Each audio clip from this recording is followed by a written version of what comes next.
famous chess subject called Endgame. Now, Endgame is one of those controversial parts of the games that many people think, well, I'm not going to get to the end game. I'm going to just win before that. And who cares about the end game? I'm going to checkmate these guys. I'm really good at openings. They're not going to get to the end True.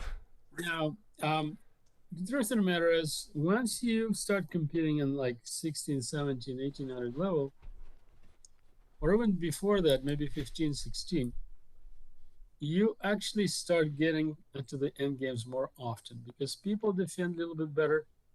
People don't get checkmated in 10 moves. And sooner or later, you're going to encounter some end games. Now, what you need to master some very basic concepts and simple things. If you have no clue what you're doing, a lot of times it's just going to cost you additional point in the chess tournament. So you're going to lose the positions that you're supposed to be winning. You're not going to be able to draw where you can draw. And if you're good at end games, you always, somebody told me that in a 7 round tournament, you basically pick up an extra point.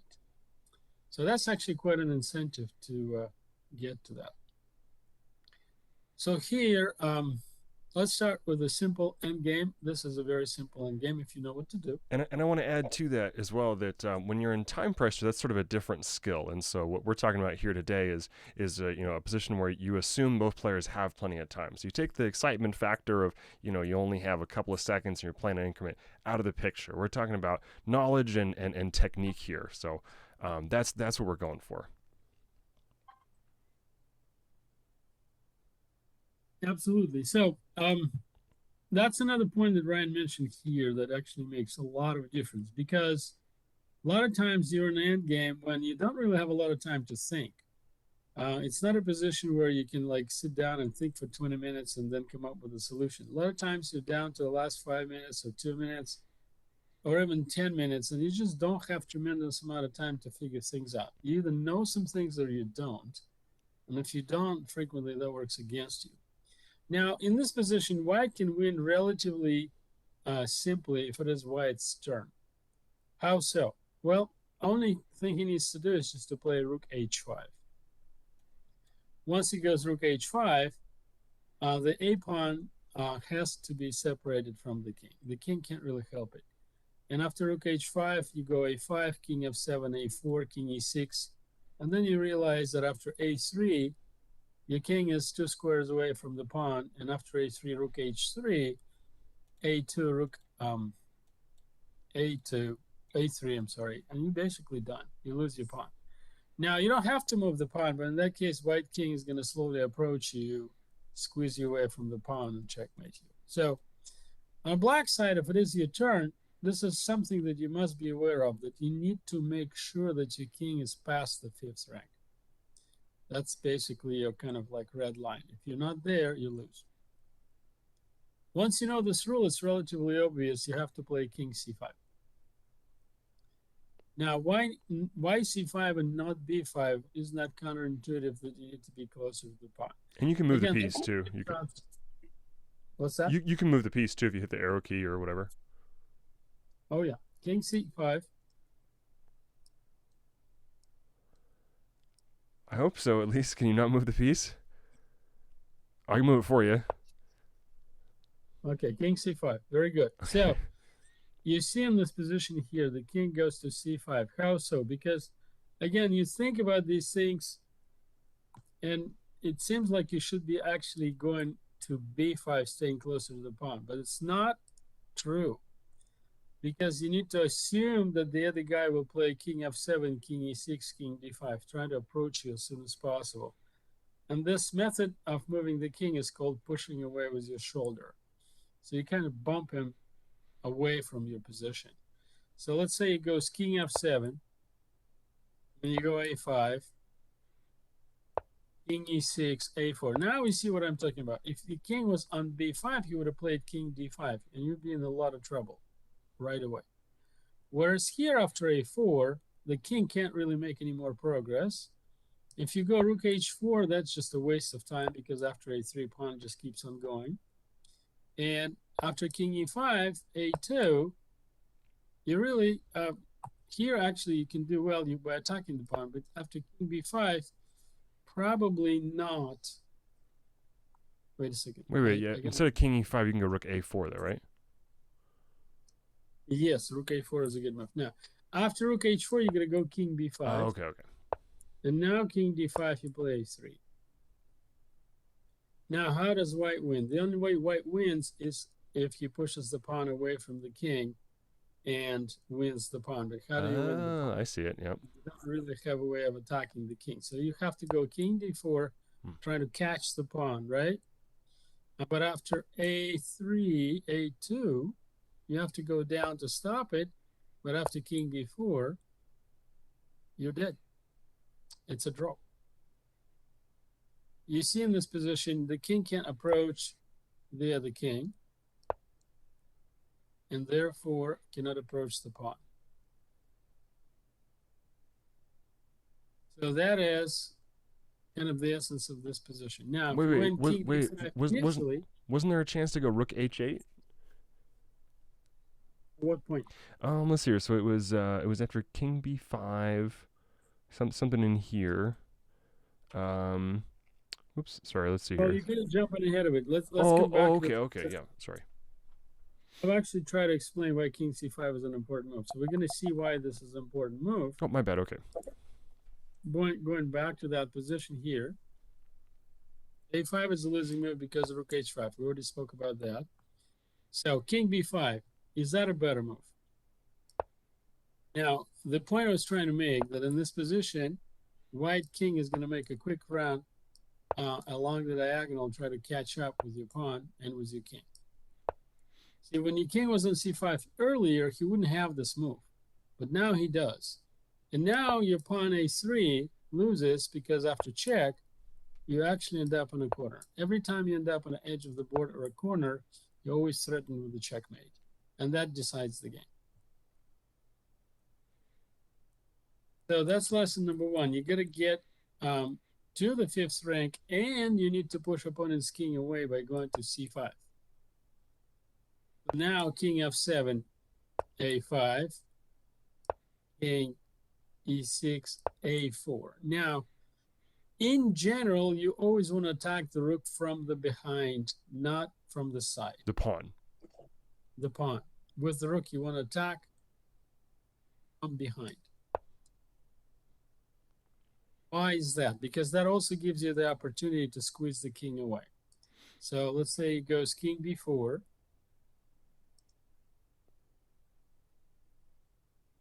To guard the pawn. King d5. a3. King d4. King b3.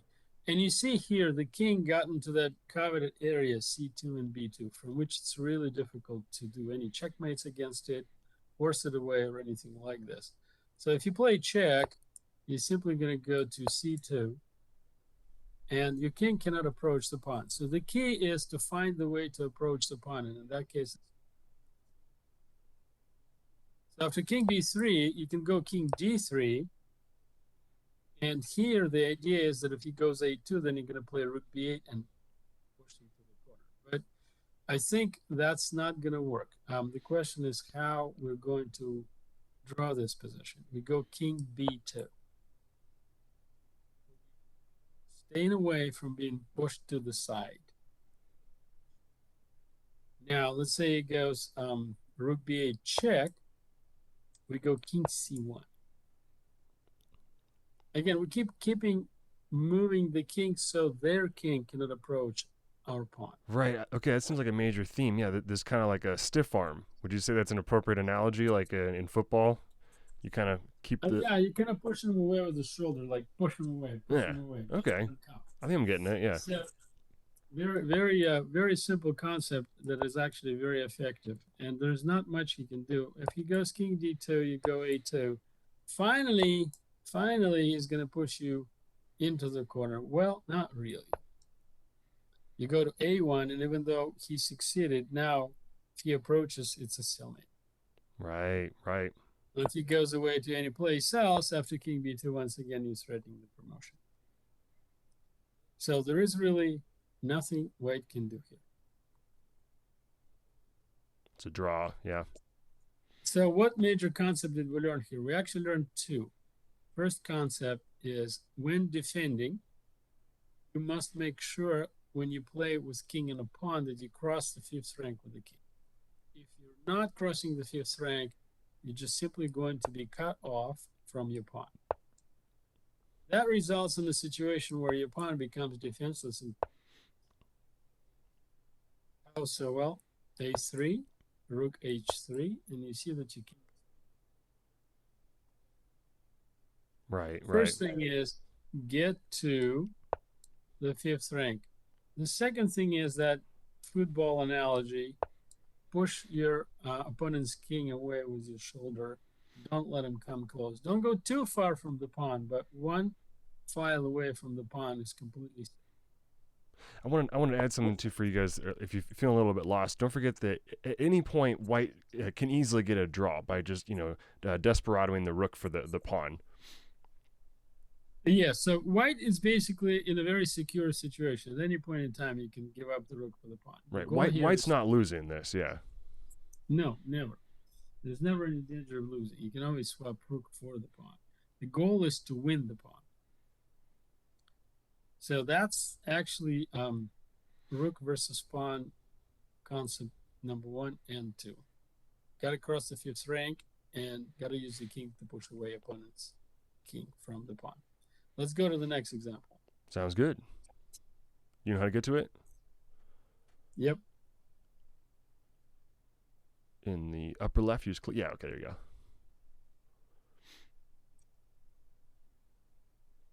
go. All right.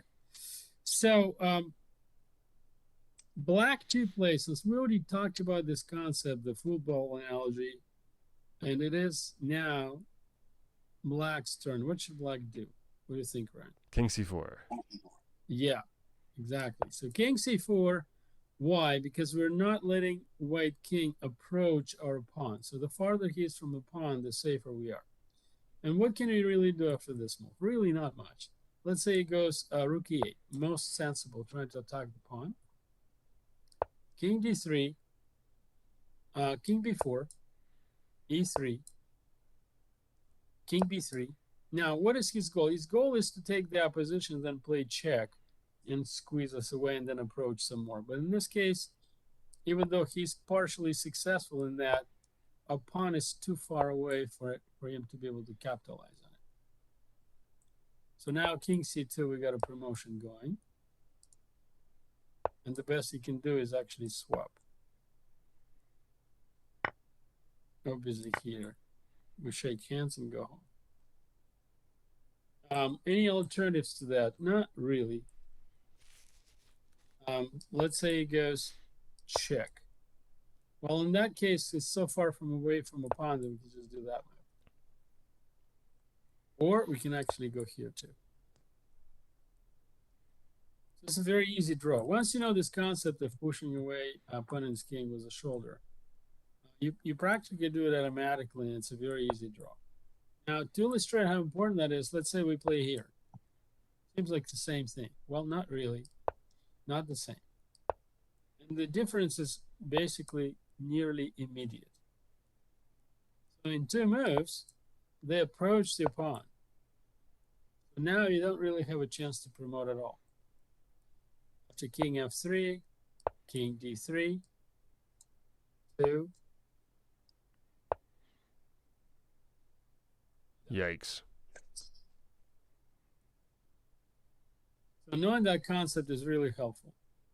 It's amazing how much just one tempo can make such a big difference in the endgame. Absolutely. Absolutely. One tempo is either up or down, winning or not winning. So in this position here, since we already discussed it a little bit, and we talked about a couple of concepts in the position 1, what do you think white should do? King e1.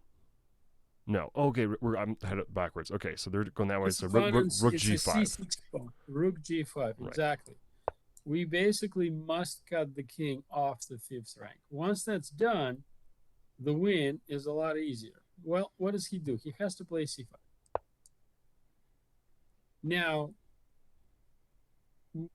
is the goal here for white? The goal here is to attack the pawn and win it. You can actually win this position probably a couple of ways, but the easiest one is to take the opposition at the bottom. What's the goal of taking the opposition? It's always the same. You want to outflank the other guy's king and approach the pawn. For instance, let's say he goes here. What do? King c8. I mean, sorry, king c8. Yeah, I'm getting all mixed up. Is it necessary to do any of this? Can you just shuffle the rook? Can you just go like this and then back and forth? Well, and then he shuffles the king too. Okay, right. I mean, you actually can probably win a couple of different ways. The question is, how long do you need to win, and how long do you want to play this? Realistically, a lot of times this is done in the last seconds of your timer or last couple of minutes of your timer, and if you're not careful, especially these days, a lot of tournaments online have quick time controls. Your technique is poor and it takes too long. A lot of times you just lose on time. Right. No, I get it. Okay, now I understand. If you So shuffle, they let's say it shuffle. goes So here, right? We go here. Now, if you go c4, then all we need to do is just win a tempo. We play rook h5. Now, if his pawn runs up, we know that he cannot really help it. But as soon as he moves one way or the other, we go the other way. Let's say he goes king d6, we outflank him that way. Then we simply win the pawn. and I just want to go back to that moment where you play this move right here when you go rook h3. So just to highlight this once again, this is why one tempo makes a huge difference, because if it was the exact same thing but one rank down, this would actually be winning now for black. So that's why one tempo makes a huge difference. Many examples like that for sure. Absolutely. So, a very simple situation. Once the king is cut off in the fifth rank, you actually have a relatively simple win. Now, can he try to do something about this? Not realistically. Let's say he goes king c6, you go king e7 and c4. Now, that is an immediately lost position. But let's just say, for example, you went to c8. So you stick into the concept of winning the opposition. And say he goes to b5. You outflank him, you go to d7. He can't play c4, so he has to move. Now, what do? King c6, c4. Ouch, are we winning? Doesn't look like it anymore. Not really. So, you got to be careful with these things. So, let's say rook g5, c5, king d8, king c6. We got to play king e7 here. Won the opposition, just outflank right away. Don't play games. And in this position here, he can't play king b5 after king d6. He goes king b6, he loses as well. What does he have to do? He has to play c4. Okay, we know once he plays c4, the game is over.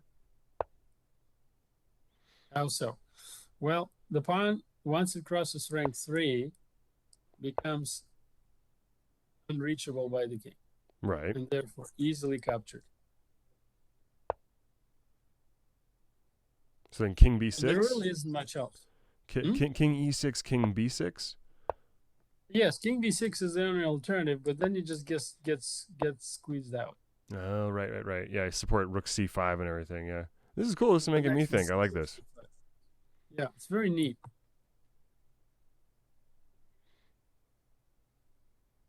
The next example is actually a famous one. I read about this when I was a kid, and I was subscribing to a chess magazine.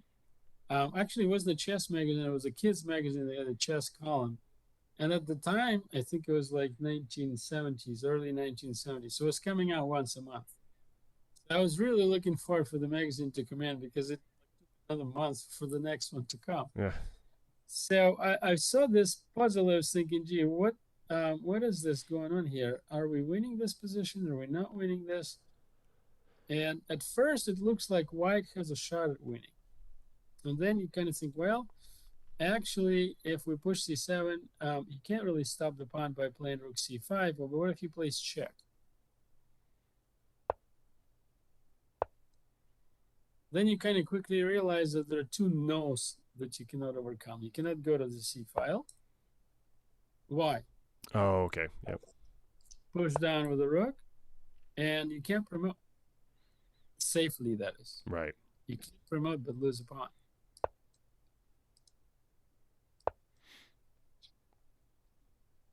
And if that is the situation, then the best you can do is actually go to the pawn, and the pawn is going to be traded.